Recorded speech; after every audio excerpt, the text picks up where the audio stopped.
Assalamualaikum warahmatullahi wabarakatuh. Waalaikumsalam warahmatullahi wabarakatuh. Alhamdulillahillazi ja'ala ramadhana syahra as-siyama lilmu'minin.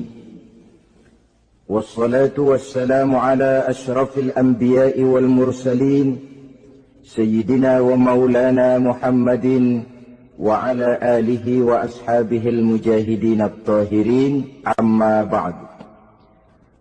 Ma'asyiral muslimin rahimakumullah. Dari jumlah 12 bulan yang ada dalam agama kita, yang dihitung sejak Muharram sampai dengan bulan Zulqa'dah, maka Ramadan mendapat gelar Sayyidus Syuhur. Sayyidus Syuhur artinya raja, penghulu atau tuan dari seluruh bulan. Apa sebabnya maka Ramadan ini dinamakan Sayyidus Syuhur? Sebab yang pertama, Ramadan dipilih oleh Allah menjadi bulan tempat di mana pertama kali diturunkan ayat-ayat suci Al-Quranul Karim. Allah tidak memilih Rabiul Awal, tidak Rajab, tidak pula Sya'ban misalnya, tetapi dipilihnya Ramadan untuk menjadi bulan di mana diturunkan ayat-ayat suci Al-Quranul Karim. Seperti yang dijelaskan dalam surah Al-Baqarah ayat 185, A'udzu billahi minasyaitonir rajim. Syahrul Ramadan allazi unzila fihi al-Qur'an hudan linnasi wa bayyinatin minal huda wal furqan. Bulan Ramadan, bulan di mana diturunkan di dalamnya Al-Quranul Karim, yang merupakan petunjuk dan jalan menuju petunjuk bagi orang-orang yang beriman. Oleh sebab itu, salah satu bentuk ibadah yang sangat dianjurkan di bulan Ramadan diantaranya ialah memperbanyak membaca ayat-ayat suci Al-Quranul Karim. Yang kedua, Ramadan disebut Sayyidus Syuhur karena di dalamnya ada satu malam yang bobotnya khairun min alfi syahr. Satu malam tetapi lebih baik daripada 1000 bulan. Itu dinamakan dengan Lailatul Qadar. 1000 bulan kira-kira 83 tahun. Nilai ibadah di malam itu lebih baik daripada nilai ibadah 83 tahun. Padahal umur orang sekarang kan jarang yang sampai 83 tahun. Bagaimana ini harus kita pahami? Ma'asyiral muslimin, sejak kita akil balik sampai kepada usia kita yang sekarang ini, kalau kita mau jujur bercermin, rasanya kita harus mengakui banyak dosa dan kesalahan yang pernah kita kerjakan. Kalau kita berbuat dosa selama 40 tahun, kemudian kita bertaubat 20 tahun lamanya, kalau menurut rumus dagang, ini kan belum tertutup. Dosa 40 tahun ditebus dengan taubat 20 tahun. Tapi haruskah dosa tidak terampuni? Allah Subhanahu wa ta'ala Maha Penyayang. Disediakannya malam-malam yang istimewa, yang punya nilai khusus. Seolah-olah Allah berkata, hai manusia, kau tidak perlu putus asa. Bagaimanapun banyak dosa kau lakukan, bagaimanapun banyak kesalahan kau kerjakan, nih, aku sediakan satu malam khairun min alfi syahrin, lebih baik daripada 1000 bulan yang disebut dengan Lailatul Qadar. Kapan sih Lailatul Qadar itu? Menurut Al-Imamul Ghazali, Lailatul Qadar itu adanya pada 10 hari yang akhir di bulan Ramadan, terutama pada malam-malam ganjil. Malam 21, 23, 25, 27, dan 29. Tapi orang yang ingin menemukan Lailatul Qadar, dia harus sudah berjaga sejak awal Ramadan. Jadi nggak boleh pakai ilmu ngincer. Tahu ilmu ngincer? Tanggal 20 Ramadan nggak terawih, 21 terawih, 22 perek lagi, 23 masuk lagi, 24 nggak ke masjid. Temennya tanya, kenapa nggak ke masjid? Ini kan bukan malam ganjil, nggak turun Lailatul Qadar. Saya kira yang kayak begini dapatnya bukan Lailatul Qadar, boleh jadi Lailatul Qadar. Orang yang ingin menemukan Lailatul Qadar itu, dia harus berjaga-jaga sejak awal Ramadan. Inilah di antara tugas kita, memanfaatkan waktu-waktu yang punya nilai istimewa. Itu ada dalam agama. Dalam setiap minggu ada hari istimewa. Dalam setiap hari ada jam-jam istimewa. Dalam setiap tahun ada bulan istimewa. Coba, dalam setiap minggu ada hari istimewa, hari Jumat. Dalam setiap hari ada jam-jam istimewa, sepertiga malam yang terakhir. Antara jam 2 sampai menjelang fajar di kala subuh, itu saat-saat istimewa. Di samping saat istimewa, Allah pun menyediakan tempat-tempat yang istimewa. Solat di Masjidil Haram, pahalanya 100.000 kali ketimbang solat di masjid-masjid lain. Begitu di Masjid Nabawi misalnya, ini tempat yang istimewa. Lailatul Qadar, waktu yang istimewa yang diberikan kepada kita untuk kita manfaatkan dengan sebaik-baiknya. Toh dalam kehidupan bernegara saja misalnya, kan pada setiap tanggal 17 Agustus itu presiden memberikan grasi ampunan kepada para entah itu tahanan politik dan sebagainya. Ada yang mendapat potongan tahanan. Waktu-waktu yang istimewa. Inilah sebab kedua kenapa Ramadan dinamakan Sayyidus Syuhur. Sebab yang ketiga, Ramadan disebut Sayyidus Syuhur karena di dalamnya nilai kebajikan berlipat ganda adanya. Satu hadis menjelaskan, "Lau ta'lamu ummati ma fi Ramadan, latamannau an takuna as-sanatu kullaha Ramadan."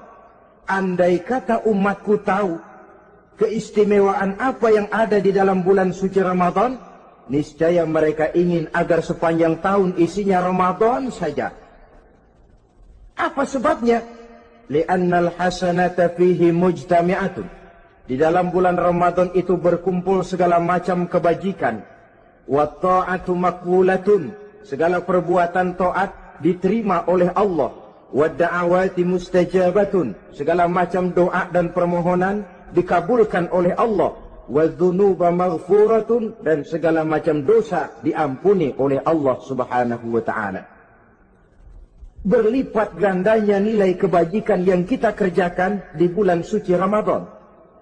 Itu sebabnya seorang muslim dalam menyambut bulan suci Ramadan penuh dengan sikap kegembiraan.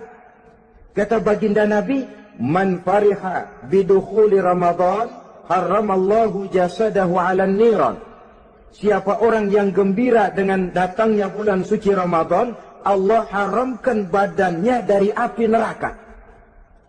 Gembira menyambut Ramadan artinya bagaimana? Apa Ramadan datang terus bakar petasan? Bukan. Pukul beduk? Bukan. Apa gunanya pukul beduk kalau nggak puasa? Apa gunanya bakar mercon kalau tidak melaksanakan ibadah di bulan suci Ramadan? Gembira menyambut datangnya Ramadan dalam arti mempersiapkan diri untuk melaksanakan ibadah dengan sebaik-baiknya di bulan suci Ramadan ini.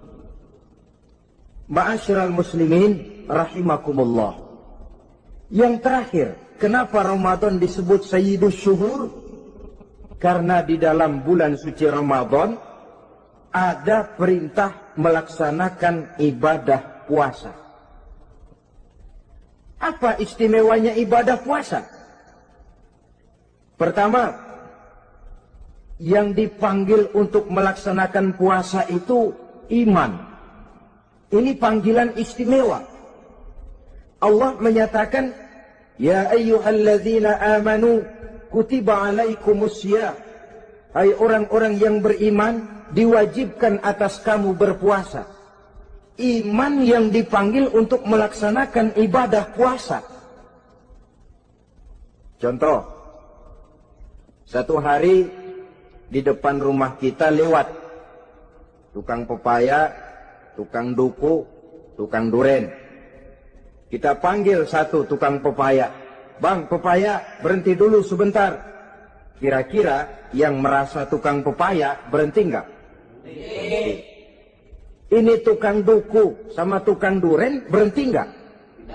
Tentu tidak berhenti karena tidak dipanggil. Ini Ramadan yang dipanggil orang-orang beriman. Hai orang-orang yang beriman, berhenti dulu sebentar. Berhenti apa? Berhenti makan di waktu siang, berhenti minum di waktu siang. Yang merasa beriman, berhenti. Yang tidak beriman, langsung. Biar Ramadan siang-siang makan jalan terus, ngerokok melepus terus. Kenapa? Tidak beriman, tidak merasa terpanggil oleh ayat tadi. Sekarang tukang pepaya lewat depan rumah. Kita panggil, bang pepaya berhenti dulu. Dia dengar tapi nggak mau berhenti. Apa kita bilang? Kang pepaya budak. Dipanggil nggak mau berhenti. Ini ada orang ngaku beriman kepada Allah. Ramadan dipanggil disuruh berhenti makan siang, nggak berhenti juga. Mukmin budak. Disuruh berhenti minum di waktu siang, nggak berhenti juga. Mukmin budak. Ini istimewanya puasa. Panggilan difokuskan kepada iman. Hai orang-orang yang beriman. Allah tidak bilang hai orang-orang yang sudah masuk Islam. Tidak. Ya ayyuhallazina aslamu. Tidak. Ya ayyuhallazina amanu yang dipanggil. Hai orang-orang yang beriman. Nilai nurani yang paling dalam itu yang dipanggil melaksanakan ibadah puasa.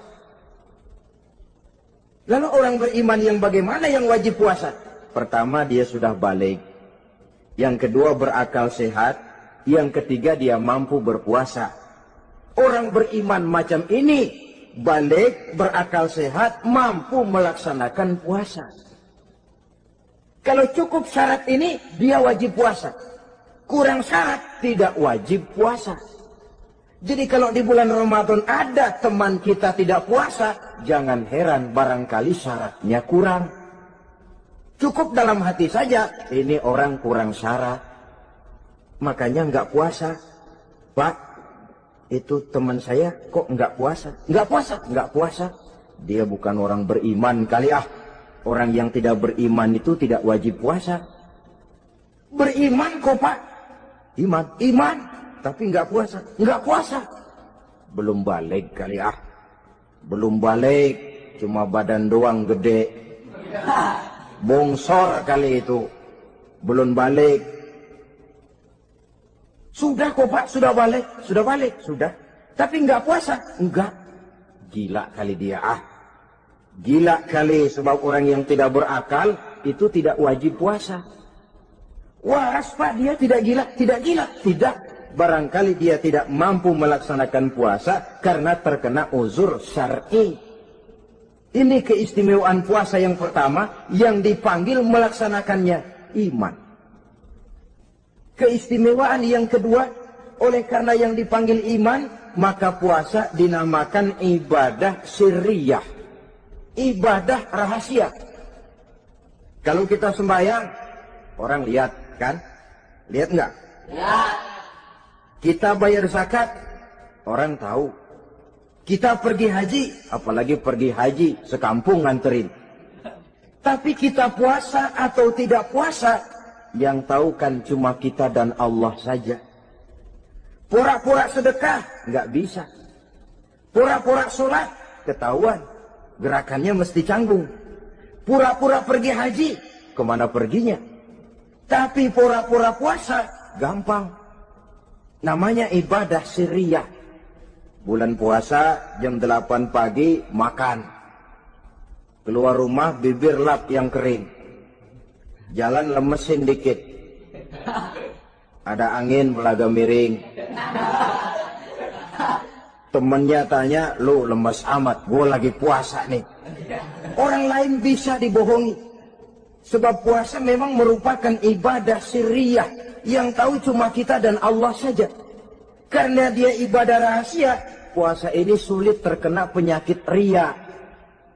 Ibadah yang lain karena kelihatan orang, gampang kena penyakit riya, to show only. Sholat karena kelihatan orang, gampang kena penyakit riya. Karena saya jadi imam, misalnya, di belakang saya lihat ada mertua, wah, saya bikinlah sembahyang saya mantap-mantap, pakai serban, pakai siwak, bahasanya saya paseh-pasehin, kayak orang 16 tahun di Mekah. Wah, ufolli, warwal, maghribi, salah sarokaatin, Allahu Akbar. Surahnya saya cari yang panjang-panjang, paling pendek sabihis sama wadduha. Akibat apa itu? Riya, di belakang ada calon mertua. Tapi kalau sholat sendirian dalam kamar, boro-boro pakai serban dan siwak, kadang-kadang kaos kutang saja cukup. Suratnya jangan sabih sampai wadduha, langganannya inna a'tainakal kautsar sama kul huwallahu ahad. Karena sholat terlihat orang, mudah kena penyakit riya. Sedekah pun begitu. Mulanya niatnya cuma mau sedekah 5.000, karena ada orang yang disedekahani naik 10.000, yang 5.000 sudah karena orang. Jadi ibadah yang lain itu mudah terkena riya, tapi juga mudah dinilai orang. Kita bisa saja bilang, itu orang sholatnya khusyuk ya. Kenapa? Kelihatan dari gerakannya. Itu orang hajinya mabrur ya. Kenapa? Kelihatan dari tingkah lakunya setelah pulang haji. Itu orang sedekahnya berani ya. Kenapa? Ketahuan dari jumlahnya. Ibadah yang lain bisa dinilai, tapi puasa nggak bisa dinilai. Tuh orang puasanya mantap bener ya. Kenapa? Beludah melulu. Itu bukan ukuran. Itulah sebabnya dia dinamakan ibadah sirriyah, ibadah yang abstrak, yang tahu cuma si pelaksana dan Allah saja. Ini keistimewaan puasa yang kedua. Yang ketiga, saudara-saudara, kalau ibadah-ibadah yang lain, ganjaran pahalanya itu dijelaskan oleh Allah. Sedekah kalau ikhlas pahalanya begini. Haji kalau mabrur pahalanya ini. Sembahyang berjamaah pahalanya ini. Untuk puasa tidak. Puasa Allah cuma bilang, as-siyamu li wa ana ajzi bihi. Puasa adalah untukku, aku yang akan membalasnya. Berapa besar balasannya tidak dijelaskan oleh Allah. Apa artinya ini? Kalau saudara kerja, mandor bilang, sampean kerja sama saya, gaji satu hari 5.000. Ketahuan kan, sehari 5.000. Kita bisa kong-kalingkong, ada mandor rajin, nggak ada mandor kendor. Pokoknya sehari 5.000. Tapi kalau mandor cuma bilang, kau kerja sama aku, soal gajimu nanti aku yang atur. Tidak dijelaskan berapanya, nanti aku yang atur. Ini kan mestinya kita kerja hati-hati. Sebab apa? Mungkin gaji kita lebih besar dari jumlah 5.000 kalau kerjaan memuaskan. Mungkin tidak digaji sama sekali kalau kerjaan berantakan. Tidak dijelaskannya pahala puasa menjadi sugesti bagi kita untuk melaksanakan ibadah ini dengan sebaik-baiknya. Mungkin gaji sangat besar, mungkin tidak digaji sama sekali. Sebab kata Nabi, kam min sha'imin laisa lahu min siyamihi illa al-ju' wal 'atsh. Berapa banyak orang puasa, dia tidak memperoleh apa-apa dari puasanya kecuali lapar dan haus saja. Puasa sah, kewajiban gugur, nilai 0. Tidak dapat apa-apa kecuali lapar dan haus. Jadi inilah keistimewaan daripada ibadah puasa. Saudara hadirin yang saya hormati, kemudian apa sih perlunya kita melaksanakan ibadah puasa ini? namanya syahwat. Kalau itu kita kendalikan, maka langkah hidup ini akan menjadi lurus karenanya. Benar kalau Nabi menyatakan, "Iza ja'a Ramadan, futihat abwabus sama, wa ghulliqat abwabun nar, wa sufsidatis sayatin." Apabila datang bulan suci Ramadan, dibuka pintu langit, dibuka pintu surga, ditutup pintu neraka, dan diikat setan-setan itu. Siapa yang ikat setan? Puasa kita. Dengan puasa kita mengendalikan nafsu. Kalau nafsu kita kendalikan, setan nggak berkutik. Jadi yang mengendalikan nafsu itu nilai puasa. Nafsu terkendali, setan terikat. Kalau puasa. Kalau nggak puasa, setannya ngebludak. Jadi jangan digambarkan, wah kalau bulan puasa setan dirantai. Rantainya kayak apa? Yang rantai siapa? Arti setan diikat di sini ialah nafsu dikendalikan. Dengan apa? Mengatur makan dan minum. Puasa kan sebenarnya logikanya mengatur perpindahan waktu makan dan minum saja. Apabila perut besar ini teratur demikian rupa, syahwat tidak menggelegak, dia terkendali. Dengan hidup pandai mengendalikan nafsu, iblis tidak berdaya dan tidak berkutik. Ma'asyiral muslimin rahimakumullah, Nabi bersabda, "La yu'minu ahadukum hatta takuna hawahu taba'an lima ji'tu bi." Belum sempurna iman kamu kalau nafsumu belum ikut apa yang aku bawa.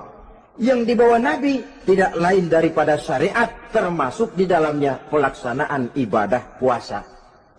Karena itu saya pesan kepada seluruhnya, jangan kalau puasa kayak orang ngancem. Siang bisa mengendalikan nafsu, tapi begitu maghrib berbunyi, nafsu sudah tidak terkendalikan lagi. Itu namanya puasa orang ngancem. Kayaknya, biarin siang gua tahan, ntar lo maghrib. Begitu maghrib berbunyi, sudah macam bendungan pecah. Semua isi meja pindah ke perut. Akhirnya, kalau siang dia setengah mati kelaparan, habis buka setengah mati kekenyangan. Dua-duanya jelek. Kalau sudah kekenyangan, yang enak kan ngukur balik. Tidur. Maghrib liwat, isya out, tarawih boten. Temennya nyamper ke masjid yuk tarawih duluan deh, gua kenyang bener nih. Kenyang. Berbuka itu yang bagus pakai etik ya. Etika buka itu, maghrib berbunyi, cukup seteguk air, 3 butir korma atau sepotong kue. Sholat maghrib. Selesai sholat maghrib, masuk ronde kedua. Waktunya agak panjang. Makan ala qadarnya. Selesai makan, berangkat ke masjid, isya, tarawih. Pulang tarawih, masuk ronde ketiga. Waktunya panjang. Mau habis-habisan juga nggak apa-apa. Tapi kalau begitu maghrib berbunyi, langsung dipukul 1 ronde, kita yang rubuh. Kekenyangan. Waktu siang dia sanggup mengendalikan nafsu. Tapi begitu maghrib berbunyi, nafsu sudah tidak terkendali lagi. Asar pengaruh puasa tidak akan membekas dalam jiwanya. Siang jelas puasa, nggak boleh ngerokok. Begitu maghrib sampai imsak kayak lokomotif, kelebal, kelebul, nggak berhenti-berhenti. Tidak lagi sanggup mengendalikan diri. Mumpung boleh katanya. Sampai pernah kejadian ada orang bangun sahur kesiangan. Bingung dia, waktunya tinggal dikit. Mau sahur dulu nggak keburu ngerokok, mau ngerokok dulu takut nggak keburu sahur. Akhirnya bareng. Sebelah nyuap nasi, sebelah ngerokok. Itu macam mana rasanya kalau sudah kayak begitu. Padahal pengaruh daripada melaksanakan puasa akan terlihat dari sejauh mana seseorang dalam hidup mampu mengendalikan nafsu. Bukan pada waktu memang dilarang, tapi pada waktu diizinkan. Di situ yang paling kelihatan. Kalau waktu siang saudara mampu mengendalikan nafsu, itu jelas saja memang seharusnya wong puasa. Malam dalam keadaan makan boleh, minum boleh, masih mampu mengendalikan nafsu. Dalam arti makan dan minum pada batas yang wajar saja. Itulah yang dikehendaki dari melaksanakan ibadah puasa. Sehingga ibadah itu membekas dan ikut membentuk kepribadian orang. Sekali lagi, jangan cuma waktu siang saja bisa mengendalikan nafsu. Di waktu malam pun dalam kondisi yang memang dihalalkan, kita juga hendaknya mampu mengendalikan nafsu. Jadi inilah perlunya puasa yang pertama, supaya kita bisa mengendalikan nafsu. Yang kedua, puasa itu melatih kita hidup sederhana. Orang sufi mengajarkan, orang yang paling kaya ini sebenarnya orang yang hidupnya paling cukup. Sedangkan orang miskin adalah orang yang kebutuhannya kelewat banyak. Maka yang paling kaya, bahkan yang maha kaya, itu sebenarnya cuma Allah. Sebab apa? Dia nggak perlu apa-apa. Makin banyak keperluan kita, makin miskin kita. Coba orang puasa lihat. Kalau sudah jam 2, jam 3, itulah barangkali memang termasuk godaannya dalam melaksanakan ibadah puasa. Kalau jam 1 siang, jam 2 siang, jangankan makanan enak, nangka busuk kita lihat legit. Barangkali cobaan di dalam melaksanakan ibadah puasa. Tapi kalau sudah maghrib berbunyi, berbuka kita kena seteguk air, sepotong roti, 3 butir korma, kenyang rasanya. Kemana keinginan yang tadi begitu menggebu-gebu? Oh, bisikan nafsu rupanya itu. Makin dalam kita merenung, makin sampai kita kepada bentuk kesederhanaan di dalam hidup ini. Puasa membentuk pribadi seorang muslim untuk jauh daripada sifat tamak bin rakus alias serakah. Tamak itu berasal dari kalimat toma dalam bahasa Arab yang sifatnya sudah terukir dari hurufnya. Huruf to, tengahnya bolong. Huruf mim, tengahnya bolong. Huruf ain, mulutnya mangap, perutnya gede. Jadi orang tamak macam itulah. Apapun yang diberikan Allah tidak pernah ada cukupnya dan tidak pernah ada syukurnya.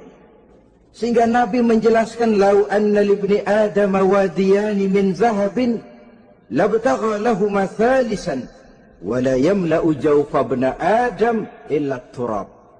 Andai kata manusia mempunyai 2 buah ladang yang seluruhnya emas, tidak usah kepalang tanggung, ladang emas, 2 ladang semuanya ladang emas, dia tidak akan puas, dia akan mencari lagi ladang yang ketiga. Wala yamla'u jawfa ibn Adam illa turab. Mulut manusia ini memang tidak akan pernah penuh kecuali kalau sudah diisi dengan tanah. Kapan diisi dengan tanah? Kalau sudah menghadap ke arah kiblat di liang lahat, nah itu baru mulut udah nggak ngerawil, diam, tenang, kalem, diisi dengan tanah. Dengan demikian kita lihat bahwa puasa makin kita hayati, makin dekat kita kepada kesederhanaan di dalam kehidupan ini. Islam tidak melarang orang untuk kaya, untuk punya harta. Yang dilarang ialah sifat rakus, serakah, dan tamak. Karena ini akan membuat orang melakukan segala macam cara, ingkar kepada nikmat Allah, tidak pandai bersyukur, pandangan matanya selalu diarahkan ke atas. Dikala hidupnya sudah serba cukup, dia masih merasa kurang. Sebab itu dia selalu kurang. Dia sudah kaya tapi masih merasa miskin saja, maka hidupnya pun miskin terus. Saudara-saudara ma'asyiral muslimin, ini hikmah yang kedua kenapa kita perlu puasa. Yang ketiga, puasa itu melatih kita cinta kepada fakir miskin, orang-orang yang tidak mampu, yang memerlukan pertolongan. Bagaimana caranya? Dunia pendidikan berkata bahwa pendidikan akan lebih berhasil kalau bersifat audio visual. Mengajar anak berenang, bawa ke kolam. Mengajar anak naik sepeda, berikan sepedanya. Mengajar orang cinta fakir miskin, rasakan apa yang dirasakan oleh fakir miskin. Apa itu? Lapar, haus. Kan nggak bisa ngajarin anak berenang teori saja. Ke kolam nggak pernah. Teori hafal luar kepala. Gaya dada begini, gaya 200 meter begini, gaya kupu-kupu begini, gaya bebas begini. Teori hafal ke kolam nggak pernah. Sekali terjun, gaya batu. Sudah nggak timbul-timbul lagi. Nggak bisa ngajar anak naik sepeda cuma teori saja. Sepedanya tidak pernah diberikan. Hafal teori. Bab 1 pegang stang. Bab 2 dorong. Bab 3 kaki kanan naik pedal kanan. Bab 4 genjot. Hafal teori, megang sepeda nggak pernah. Begitu dikasih sepeda dia naik, habis tukang bakso. Pun mendidik orang cinta kepada fakir miskin tidak bisa cuma lewat seminar, kongres, penataran, indoktrinasi. Diadakan simposium, seminar, diskusi supaya orang cinta kepada fakir miskin, tapi yang bicara orang kenyang semua. Bagaimana hati ini mau peka? Islam itu nggak usah banyak teori lah. Rasakan saja lapar, haus, enak nggak? Kalau kau tahu lapar dan haus tidak enak, kau lapar haus cuma sebentar. Habis maghrib, laparmu hilang, hausmu hilang. Bagaimana saudara-saudaramu muslimin yang terkapar di kolong-kolong jembatan? Yatim piatu yang hidup terlunta-lunta.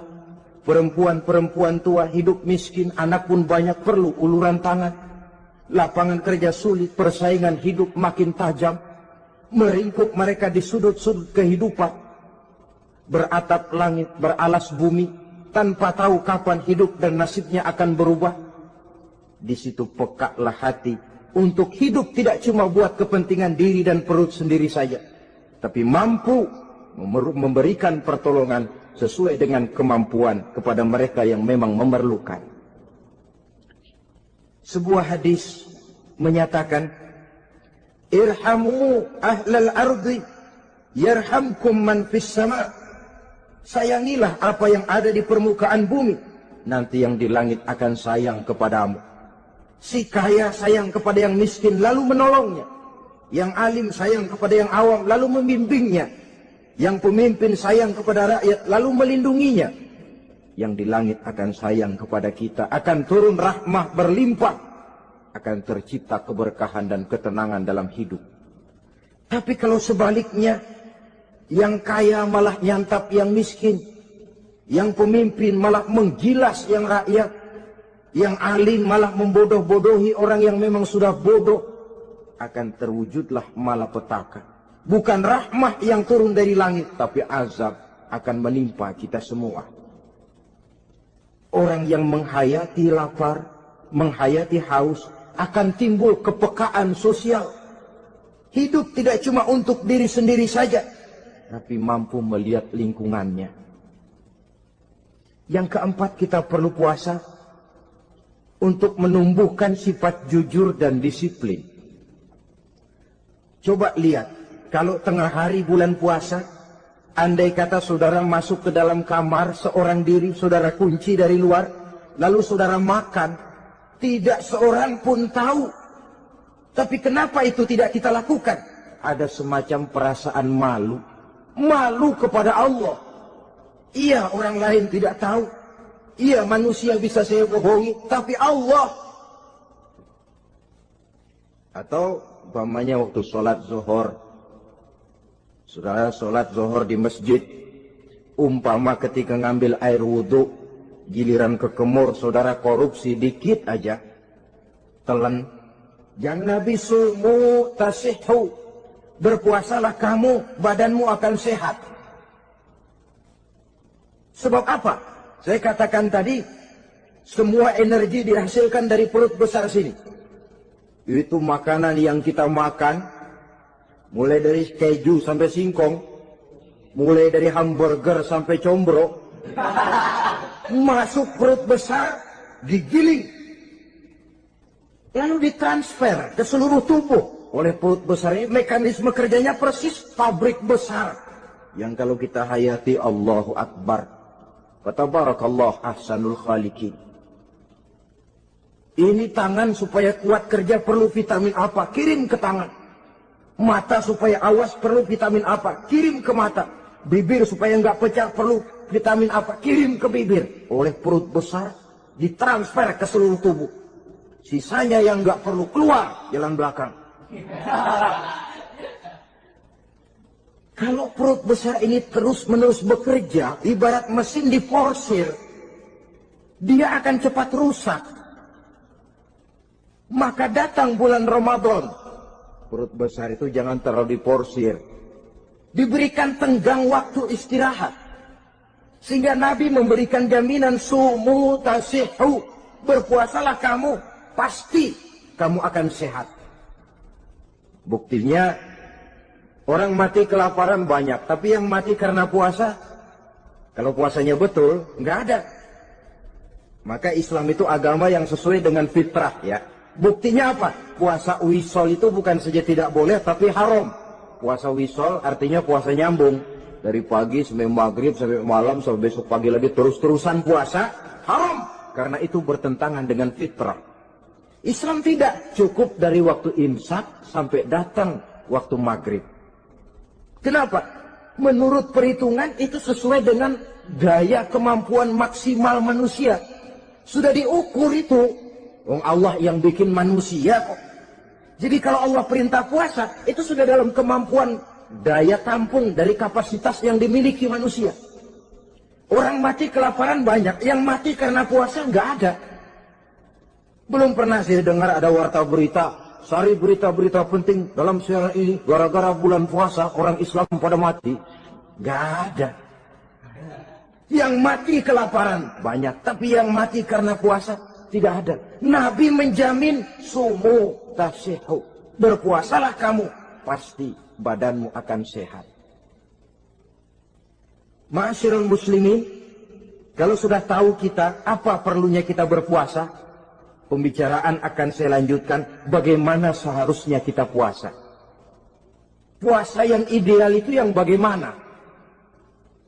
Al-Imamul Ghazali menjelaskan, orang yang puasa itu ada 3 macam. Pertama, saumul awam. Puasanya orang kebanyakan. Orang macam ini merasa sudah puasa asal tidak makan, tidak minum. Puasa sudah. Pokoknya tidak makan, tidak minum, itulah puasa. Ini puasanya orang awam. Matanya tidak pernah puasa. Kupingnya tidak puasa, kakinya tidak puasa, tangannya tidak puasa. Ini puasa orang awam, kebanyakan. Hasilnya tidak mustahil seperti yang dikatakan Nabi tadi. Berapa banyak orang puasa tidak mendapat apa-apa dari puasanya kecuali lapar dan haus. Puasa sah, kewajiban gugur, nilai 0. Kan rugi ibadah semacam itu. Sebab jangan lupa, yang membatalkan itu kan 2. Ada yang membatalkan pahala puasa, ada yang membatalkan puasa. Bedanya apa? Kalau puasa batal, pahala jelas batal. Tapi kalau pahala yang batal, puasanya mungkin sah. Kewajibannya gugur, tapi pahala tidak ada. Kalau yang membatalkan puasa sih umumnya kita bisa jaga itu. Sebab apa? Masalahnya konkret, kelihatan. Apa yang membatalkan puasa? Misalnya makan dan minum yang disengaja walaupun sedikit. Batal. Sedikit tapi sengaja tidak mengenyangkan, batal. Makanya pentol korek yang kecil itu. Sengaja telan waktu puasa, batal. Kan sedikit pak, nggak kenyang kok. Sengaja. Sengaja itu yang bikin batal. Tapi kalau tidak sengaja seperti lupa, itu tidak batal. Misalnya hari pertama puasa, habis sembahyang subuh tidur, bangun jam 8, lupa kebiasaan, langsung aja nyerbu ke dapur. Dapat sepiring setengah, ingat. Astagfirullah, lagi puasa, betul. Setelah ingat bagaimana? Yang masih ada di mulut keluarkan, berkemur, lanjutkan puasanya, sah. Perkara sepiring setengah yang udah kadang masuk bagaimana Pak? Itu rezeki. Lawang orang lupa. Lupa itu kan jenis yang ma'fu anhu. Jenis yang dimaafkan. Makan dan minum yang disengaja walaupun sedikit. Batal. Batal puasanya. Apalagi muntah yang disengaja. Batal puasanya. Ukuran sengaja kan kita tahu. Apalagi hilang akal, seperti gila atau pingsan, batal puasa. Apalagi hubungan suami istri di waktu siang secara sengaja, batal. Kalau sengaja, kalau nggak sengaja, enggak. Namanya nggak sengaja. Umpamanya, saya nggak sengaja Pak, tahu-tahu udah nyampe situ, gimana? Yang nggak batal, cuma begitu ingat, buru-buru selesai mandi, lanjutkan puasanya, sah. Jangan begitu ingat sih ingat Pak puasa, cuman tanggung. Nah, ini tanggung ini yang bikin jadi batal. Dan jangan lupa, orang yang membatalkan puasa karena hubungan suami istri, dendanya paling berat. Seorang sahabat pernah lapor, halaktu ya Rasulullah. Ya Rasul, celaka saya. Ma'ahlakah, apa yang bikin kamu celaka? Saya lagi puasa Ramadan ya Rasulullah, saya nggak tahan. Lalu, saya nyelonong sama istri saya. Pengantin baru ini rupanya. Nyelonong bagaimana? Ya nyelonong. Nyelonong. Melanggar dia, tapi jujur. Lapor. Kata Rasul, ya sudah, bayar dendanya. Dendanya apa ya Rasulullah? Bebaskan budak. Duh, saya nggak punya budak ya Rasulullah. Tidak punya? Tidak punya. Puasa 2 bulan berturut-turut. Tidak boleh diselang-seling. Syahraini mutatabi'aini. 2 bulan berturut-turut. Tidak boleh diselang-seling.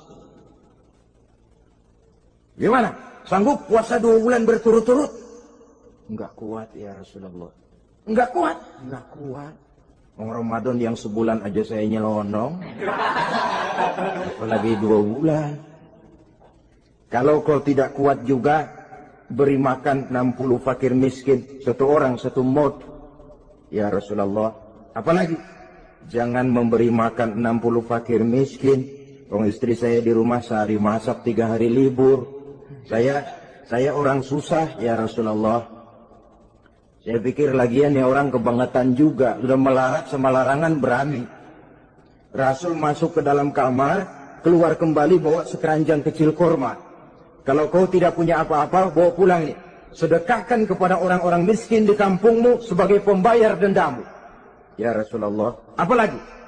Di kampung saya itu yang paling miskin saya. Waduh, rusak bener ini orang. Apa marah Rasul? Beliau malah senyum. Ya sudah, kalau memang yang paling miskin kamu, bawa pulang saja itu kurma, beri makan anak istrimu di rumah. Orang ini udah melanggar larangan, dapat kurma lagi. Yang kedua, watak hukum Islam itu elastis, fleksibel, tidak kaku. Tidak kalau sudah begitu ya mesti begitu, itu tidak. Yang sering kaku kan kitanya umat Islam di dalam memahami Islam.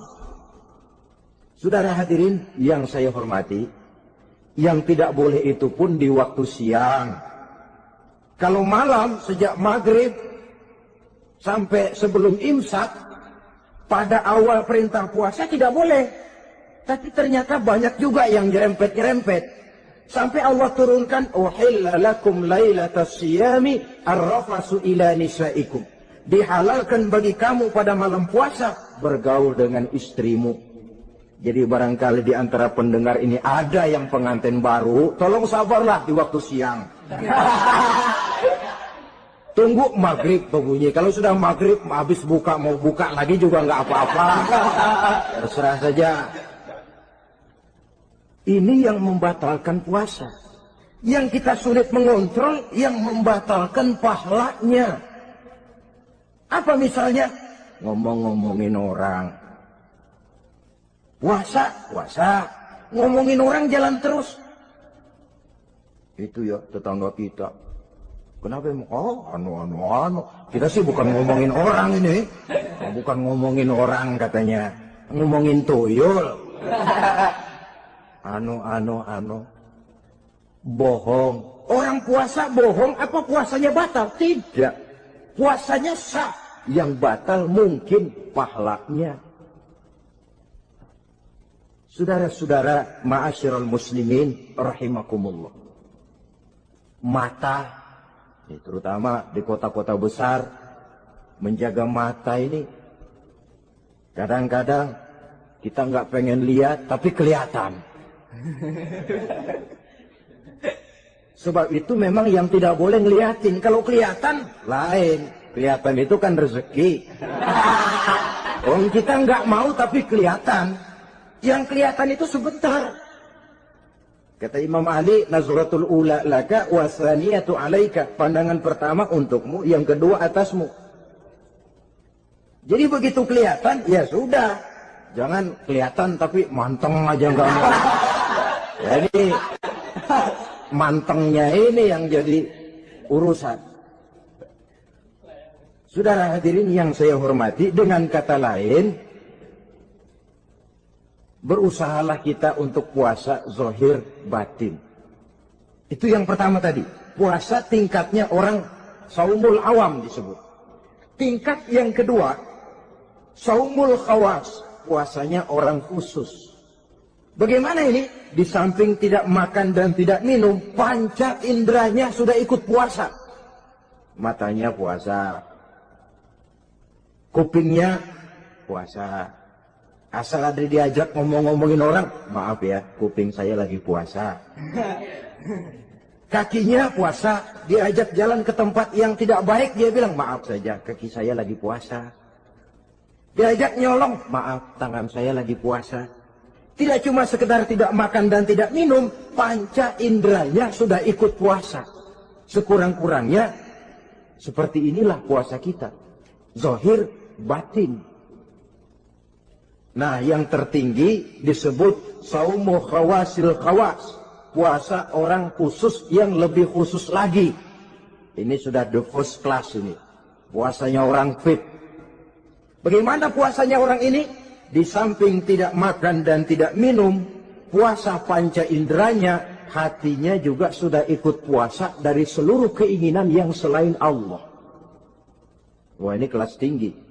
Orang yang puasa macam ini, andai kata jam 3 sore dia berpikir, ntar sore buka pakai apa ya? Dia menganggap batal pahalanya. Kenapa? Masih mikirin makanan. Kalau kita kan bukan cuma mikirin, ngancam. Waduh, jam 5 di meja udah buderek es kopior, kelapa muda, cendol. Apa yang mau diminum lebih dulu? Tingkat yang tertinggi ini, hatinya juga puasa dari semua keinginan yang selain Allah. Idealnya, sekurang-kurangnya kita puasa zahir batin. Zahirnya menahan diri dari yang membatalkan puasa, batinnya mencegah diri dari yang membatalkan pahala puasa kita itu. Ma'asyiral muslimin rahimakumullah. Terakhir, Rasulullah sallallahu alaihi wasallam membagi bulan Ramadan itu menjadi 3 bagian. Sepertiga yang pertama, tanggal 1 sampai 10 Ramadan, masa turunnya rahmah. Turunnya kasih sayang Allah. Kalau istilah sepak bola, tanggal 1 sampai 10 Ramadan ini disebut babak semifinal. Babak penyisihan. Sepak bola itu kalau baru tingkat babak penyisihan, pesertanya banyak. Seluruh kesebelasan turun bertanding. Babak penyisihan. Ramadan tanggal 1 sampai 10, babak penyisihan. Putaran pertama. Pasaran puasa rame. Masjid musola full house. Meledak, tidak sanggup menampung jamaah yang tarawih itu. Yang tadarus meriah. Kenapa? Maklum babak penyisihan. Seluruh kesebelasan turun bertanding. Tanggal 1 sampai tanggal 10 Ramadan. Bila itu selesai, selesailah putaran pertama. Masuk putaran kedua, sepertiga yang kedua tanggal 10 sampai 20 Ramadan, masa maghfirah, masa turunnya ampunan dari Allah. Masuk babak semifinal. Sepak bola itu kalau sudah babak semifinal, itu kan sudah banyak kesebelasan yang masuk kotak. Maka 10 Ramadan ke atas, pasaran puasa mulai menurun. Yang enggak puasa mulai nekat. Yang tadarus sudah mulai sayup-sayup sampai. Sementara barisan orang sembahyang tarawih di masjid mulai mengalami kemajuan dengan pesatnya. Barisannya makin maju ke depan. Maklum, tidak semua kesebelasan tangguh. Ada yang sejak bertanding sudah berhitung. Kita sih bakalan kalah jelas, yang penting main aja dulu dah. Ada yang rajin ke masjid, motifnya lain, ada. Karena ikut-ikutan teman, karena malu sama mertua, rajin terawih, karena nganterin, rajin terawih, bayangnya paling belakang berdua lagi. Malah ngeledek begitu imam waladolin, dia di belakang nyaut asik.